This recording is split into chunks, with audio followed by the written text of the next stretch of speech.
আপনারা জানেন 2015 সনে বিএনপির ভারপ্রাপ্ত চেয়ারম্যান, তৎকালীন সময়ের সিনিয়র ভাইস চেয়ারম্যান, বর্তমানে যিনি বিএনপির ভারপ্রাপ্ত চেয়ারম্যান হিসেবে দায়িত্ব পালন করছেন, তার কোনো বক্তব্য যেন টেলিভিশন সহ সকল প্রকার গণমাধ্যম এমনকি সোশ্যাল মিডিয়াতেও প্রচার না হয়, সেই মর্মে হাইকোর্ট থেকে একটা রুল ইস্যু হয় এবং ইন্টিরিয়াম একটা অর্ডার দেওয়া হয় যেন জনাব তারেক রহমান সাহেবের বক্তব্য বাংলাদেশে প্রচারিত না হয়, including social media, all platform.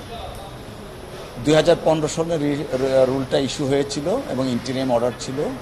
তো এই রিট পিটিশনের যিনি আইনজীবী ছিলেন বা পিটিশনার ছিলেন, অর্থাৎ আইনজীবী হিসাবে উনি পিটিশনার ছিলেন, ওনার নাম হচ্ছে নাসরিন সিদ্দিকা লিনা। তিনি আজকে মহামান্য হাইকোর্ট ডিভিশনে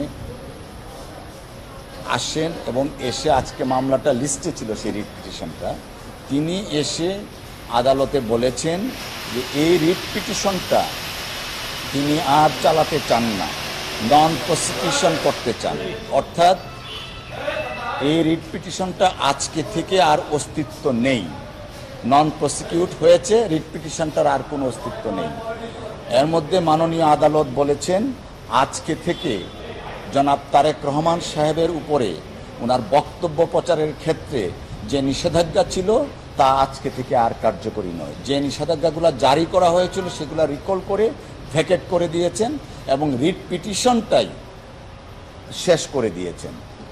সবচেয়ে বড় কথা, আসলে কি, যখন এই রিট পিটিশনের রুলটা ইস্যু হয়েছিল এবং ইন্টিরিয়াম অর্ডারটা দেওয়া হয়েছিল, তখন আমরা আপনাদেরকে জানিয়েছিলাম যে প্রত্যেকটা নাগরিকের কনস্টিটিউশনাল রাইটস আছে ফ্রিডম অফ এক্সপ্রেশনের।